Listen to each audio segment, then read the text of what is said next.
अमीर ननद की गरीब भाभी। रीना एक मध्यम परिवार की लड़की थी, लेकिन उसकी भाभी शिवानी एक बड़े घर की बेटी।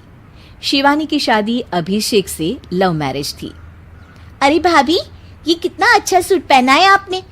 काश ऐसा मैं भी पहन पाती।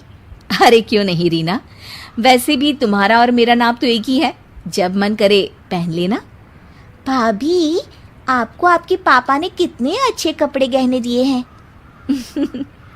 मैं उनकी इकलौती बेटी जो हूँ। बेटी तो मैं भी इकलौती हूँ, लेकिन क्या करे, पापा है नहीं, पता नहीं कैसे होगी मेरी शादी। तभी वहां शिवानी की सास आ जाती है। अरे क्यों नहीं करेगा भाई तेरी शादी धूमधाम से, आखिर जिम्मेदारी है तो उसकी। और वो दिन भी आ जाता है जब रीना की शादी तय हो जाती है। अभिषेक, क्या हुआ? आप इतने परेशान तो कभी नहीं दिखे। कोई बात है तो बताइए मुझे। अरे शिवानी, वैसे तो शादी का सारा इंतजाम हो गया है, लेकिन गहनों का रेट तो आसमान छू रहा है। कैसे क्या करूं, कुछ समझ में ही नहीं आ रहा। थोड़ी देर में शिवानी अपने पूरे गहने अभिषेक के सामने रख देती है। ये लीजिए, गहनों का इंतजाम भी हो गया। अरे नहीं नहीं शिवानी, मैं ये गहने किसी हालत में भी नहीं ले सकता। ये तुम्हारे पिता ने तुम्हें दिया था, और तुम हो कि।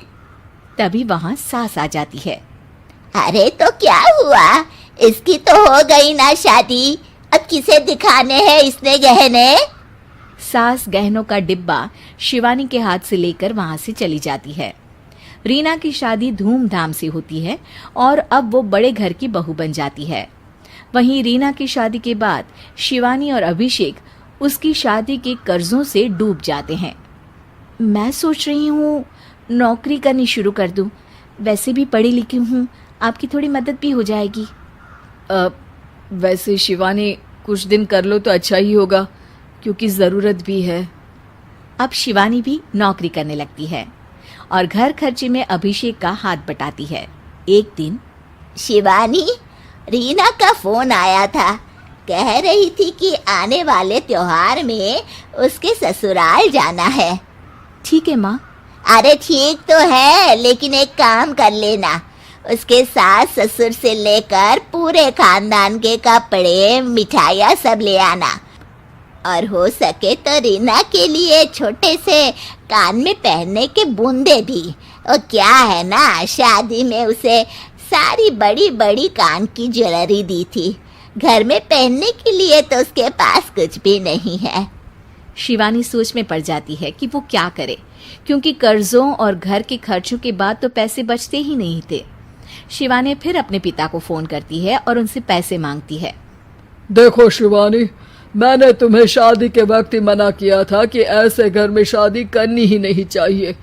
अरे अभिषेक को शर्म आनी चाहिए जो ससुराल से पैसे मंगवा रहा है। शिवानी को पिता की बात पर गुस्सा आ जाता है। आप मेरे पिताजी हैं और मैं परेशान थी, इसलिए आपसे मदद की उम्मीद की पापा। अभिषेक को तो पता भी नहीं है कि मैंने आपसे पैसे मांगे हैं। शिवानी सोचती है कि वो अभिषेक से बात करे, लेकिन फिर उसे लगता है कि वो टेंशन ले लेगा। तभी शिवानी की नज़र हाथ के कंगन पर पड़ती है। सीधे बाजार जाती है और उसे बेचकर ननद के घर ले जाने का सारा सामान लेकर आती है और सास के सामने रख देती है। हाँ ठीक है, लेकिन फल थोड़े और अच्छी क्वालिटी के होने चाहिए थे। शिवानी कुछ नहीं कहती, वहां से चली जाती है। एक दिन शिवानी, रीना का फोन आया था, बहुत रो रही थी। क्यों माँ, क्या हुआ? सब ठीक तो है ना उसके ससुराल में? अरे तूने तो उसकी नाक ही कटवा दी। अब मैंने क्या कर दिया माँ? कह रही थी कि बड़े घर की बहू है भाभी, जो कपड़े दिए वो ब्रांडेड भी नहीं थे। तू तो जानती है ना उन लोगों का पहनावा कितना अच्छा है। तू तो मेरी बेटी का भला कभी सोचती नहीं। हाय भगवान, अरे बड़े घर की बहू है, इसी बात की जलन है ना तुझे, लेकिन याद रख मेरी बेटी का सोचने के लिए भगवान है, तुम लोग कभी उसका बुरा नहीं कर पाओगे। अब शिवानी के मन में सवाल था कि क्या ईश्वर सिर्फ रीना के साथ है, उसके साथ नहीं। लेकिन उसे सुकून था कि वो अभिषेक के साथ उसकी जिम्मेदारियों को निभाने में बराबरी की हकदार है। शिवानी वहां से चली जाती है।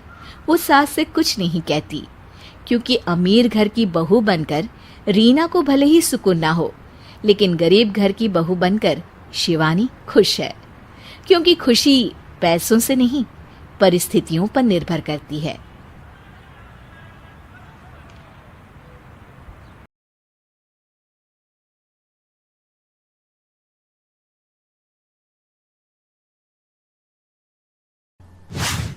शहर में रहने वाली निहारिका की शादी गांव के राम से हो जाती है। निहारिका को ज्यादा किसी चीज का शौक नहीं होता, जिस वजह से वो ससुराल में खुशी से रह रही होती है। लेकिन गोलगप्पों का प्यार सबको बहुत परेशान करता है। देखो जी, हमारी शादी को ना 1 हफ्ता हो गया और मुझे गोलगप्पे खाए हुए पूरे 7 दिन बीत गए। इतने लंबे समय तक अपने गोलगप्पों के बिना मैं आज तक नहीं रही। ओहो, आई बड़ी गोलगप्पे खाने वाली। हुक्म तो ऐसे चला रही है जैसे तेरे पापा ने हमें यहाँ कोई दुकान खोल कर दी हो। बेटी तो दी है ना, अब उसे थोड़े गोलगप्पे तो आप भी खिला सकते हैं ना। अरे देखो तो जरा, नास पीटे गोलगप्पों के पीछे कैसे कैंची की जैसी जुबान चल रही है इसकी। देखिए मम्मी जी, आप भले मुझे कुछ भी बोलिए, लेकिन अपने गोलगप्पों के लिए मैं कुछ नहीं सुन सकती। हाँ, अरे मैं तुम्हें गोलगप्पे खिला दूंगा, थोड़ा सब्र तो करो। पिछले 7 दिनों से सब्र ही तो कर रही हो ना। अरे गोलगप्पे ही तो है, इतना बेचैन क्यों हो रही हो? आ जाएंगे। सुनो जी, हम लड़कियां पति के बिना रह सकती हैं, पर गोलगप्पों के बिना नहीं, कभी नहीं। वो मेरा पहला और आखिरी प्यार है। निहारिका की बात सुनकर उसकी सास और पति सिर पकड़कर बैठ जाते हैं। जिसके बाद राम गोलगप्पों का इंतजाम करने घर से बाहर चला जाता है। कुछ देर बाद वो गोलगप्पे लेकर घर वापस आता है, जिन्हें देखकर निहारिका सारे काम छोड़कर खुशी से भागते हुए राम के पास आती है। तुम आ गए? इतनी देर क्यों लगाए? पता है ना मैंने तुम्हें कितना मिस किया। अरे थोड़ी देर पहले ही तो घर से गया था। क्या तुम? अरे मैं तो अपने गोलगप्पों से बात कर रही हूँ, तुमसे नहीं। निहारिका का गोलगप्पों के लिए ऐसा प्यार देखकर राम हैरान रह जाता है। अब वो गोलगप्पों को प्लेट में अच्छे से सजाकर उन्हें खाने बैठती है, लेकिन पहला गोलगप्पा खाते ही वो गुस्से में प्लेट खिसका देती है। ये कैसे घटिया गोलगप्पे उठा कर ले आए? न पानी में स्वाद, न गोलगप्पों में। हाय हाय, महारानी के नखरे तो देखो, इन्हें गोलगप्पे में भी अलग अलग स्वाद चाहिए।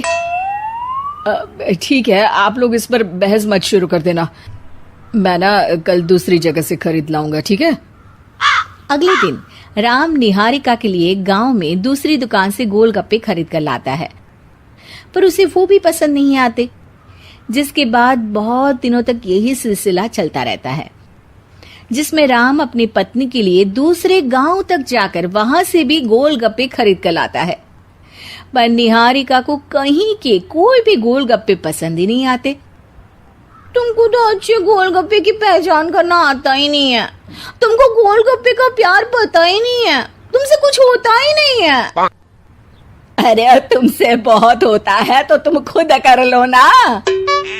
सास की बात पर निहारिका बैग पैक करके घर से जाने लगती है, जिस पर राम उसे रोकते हुए कहता है, अरे इतनी सी बात पर कोई घर छोड़कर जाता है क्या?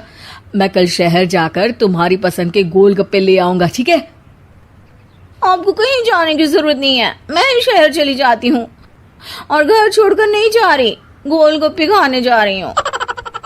ये कहकर निहारिका शहर में अपने पापा के घर चली जाती है, जहां पर वो सुबह के नाश्ते से लेकर रात के खाने तक में मन और पेट भर कर गोलगप्पे खाती रहती है, जिससे उसकी तबीयत खराब हो जाती है और उसे अस्पताल में एडमिट करना पड़ता है। फूड पॉइजनिंग है, जंक फूड बिल्कुल बंद करना होगा। लो, बहुत गोलगप्पे करती रहती थी। कर दिया ना गोलगप्पे ने बीमार। और खाओ अब। माँ, इसके बारे में हम घर जाकर बात करेंगे।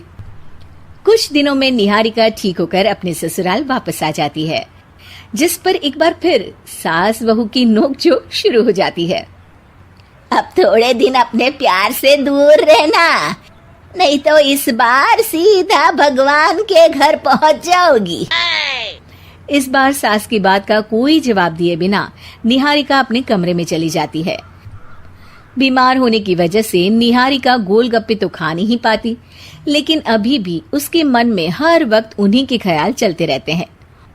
हाय मेरे प्यारे गोलगप्पे, इस कल मुझे फूड पॉइजनिंग ने मुझे मेरे प्यार से दूर कर दिया। मेरे गोलगप्पों, मुझे तुम्हारी बहुत याद आ रही है।